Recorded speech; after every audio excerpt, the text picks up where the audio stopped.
Bonjour et bienvenue sur la chaîne YouTube du Club Canin et du Cadog en Vendée. Nous allons aborder le choix du chiot. Et en fait, derrière cette question s'en cachent beaucoup d'autres. Nous allons tenter d'y voir un peu plus clair. Tout d'abord, bien évidemment, dans le choix du chiot, la première chose c'est « il est mignon » ou « cette race me plaît ». Oui, mais encore.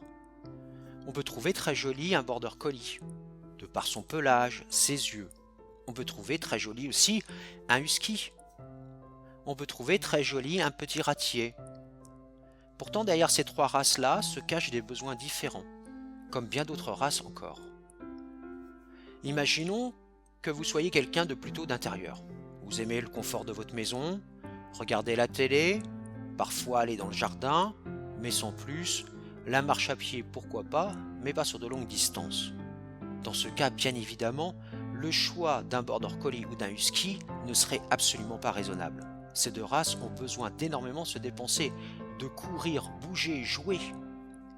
A l'inverse, si vous êtes quelqu'un d'extrêmement sportif, que vous aimez faire de grandes randonnées, un petit ratier, eh bien pour lui, c'est impossible. Donc voyez-vous déjà les questions à se poser. Est-ce que je suis un sportif ou est-ce que j'aime rester à la maison? Autre question. Combien êtes-vous dans la famille? Avez-vous des enfants en bas âge?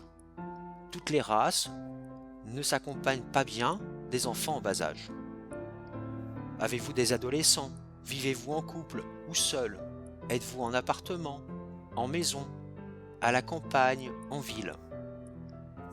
Voyez-vous, au-delà du fait d'aimer une race ou de la trouver jolie, il y a plein de questions à se poser pour votre confort de vie et le sien. Et il y a d'autres questions qui sont rarement abordées. Le caractère, pas celui du chien, le vôtre. Êtes-vous quelqu'un de plutôt dominant, neutre, ou plutôt quelqu'un qui évite tout souci et problème et qui va même jusqu'à les fuir?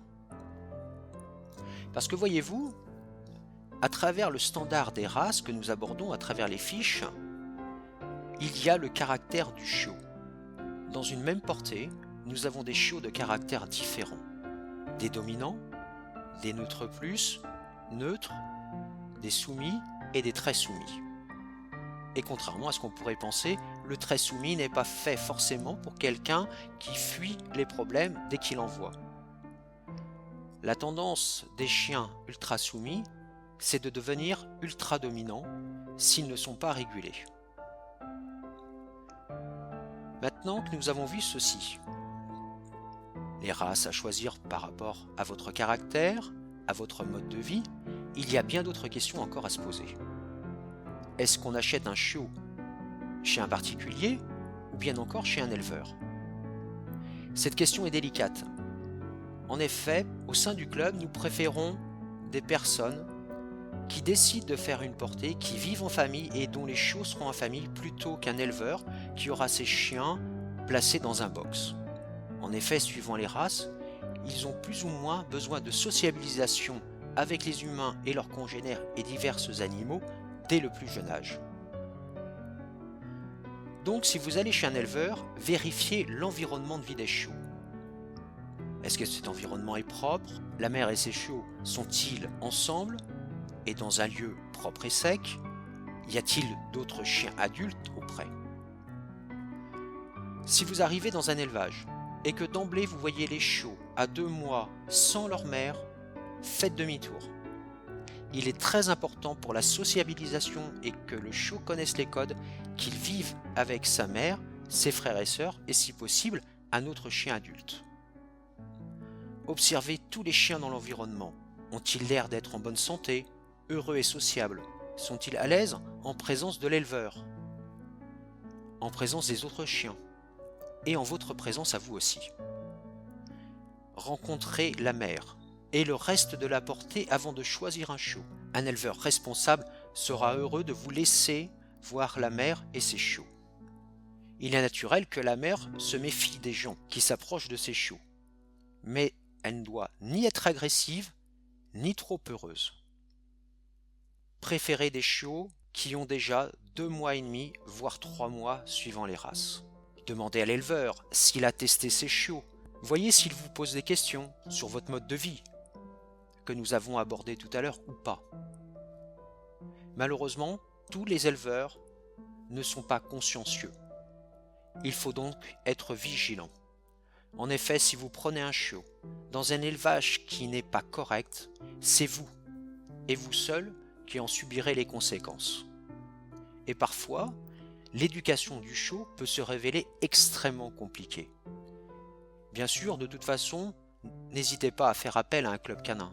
Mais pour les chiens les plus difficiles, vous vous retrouverez souvent dans la situation d'aller voir un comportementaliste canin. Et là, la facture s'élève de façon très importante. Maintenant que vous avez choisi votre chiot,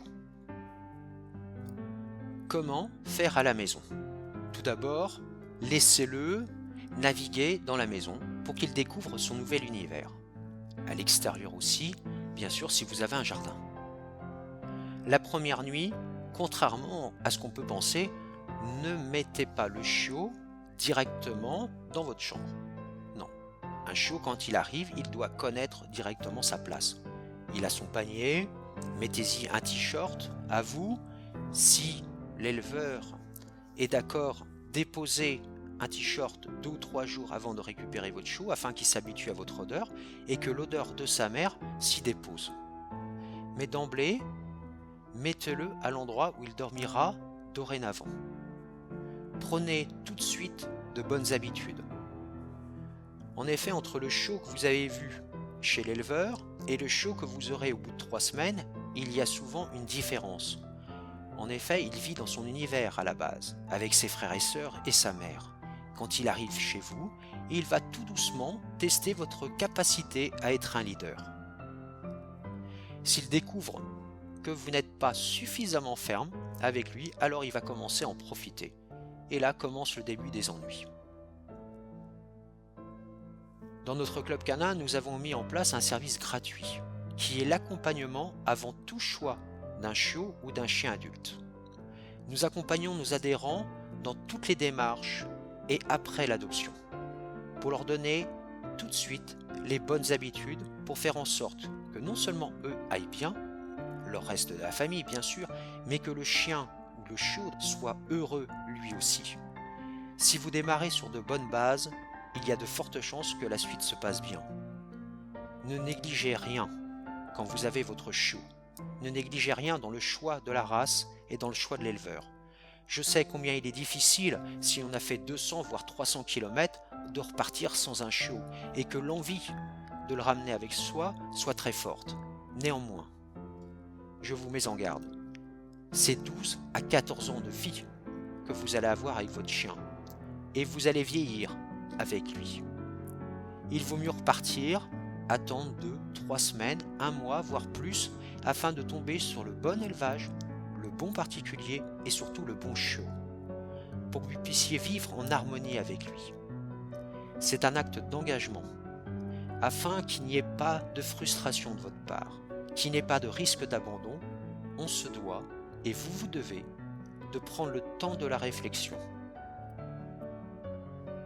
Je vous dis à très bientôt, nous aborderons ensemble le choix du chien adulte, association, particulier ou SPA.